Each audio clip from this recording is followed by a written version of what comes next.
He's doing really well. He's got a few staples in his head.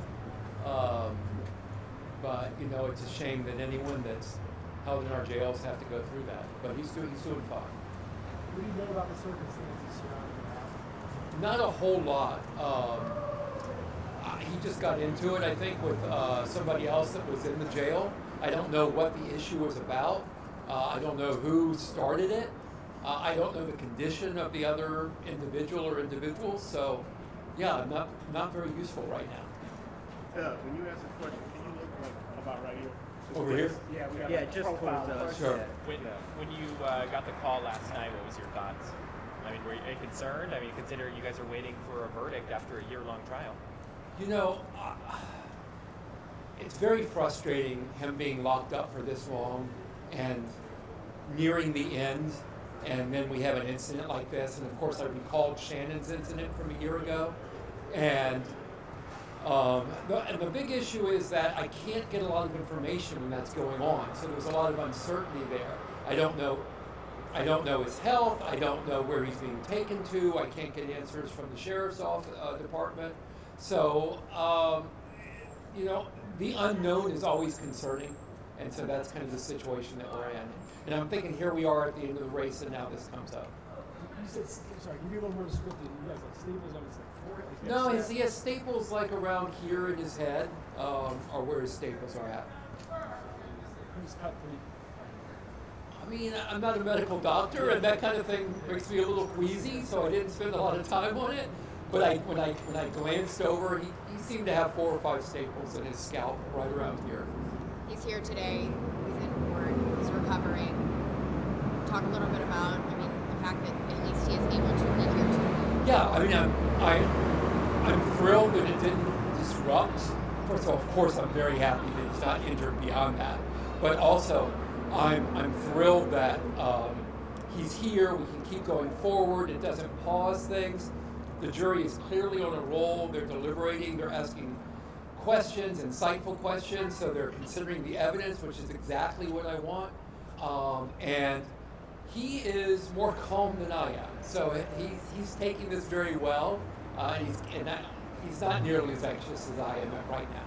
I was just going to say, how much has all of this just been weighing on you over the long weekend, not being in court after having the jury deliberate?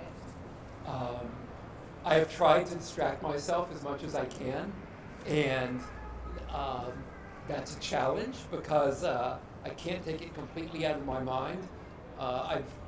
This has been going on for 2.5 years. We've been in trial for 2 years.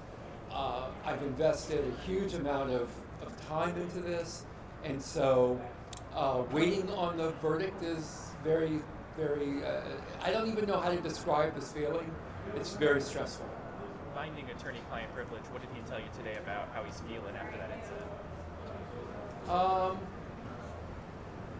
Is he concerned about being in the jail? Look, he's been in jail about 2.5 years now. He's used to being in there. He knows what it's like. No one is comfortable in jail. He, just as much as like Rudy would do anything to stay in a jail, I mean, Mr. Kendrick, Deamonte does not want to be in jail. And this incident does not make things any better. But he's there. He knows that, or at least he hopes and is confident that he's going to be out soon. So he'll deal with it for a few more days until finally we'll get him out. Anything else you want to say? Anything else you want to add? Anything we didn't ask you that you wanted to mention? In his injury, was it the building? Was it a knife? I think it was some type of an improvised shank of some kind, but we didn't get into that a whole lot.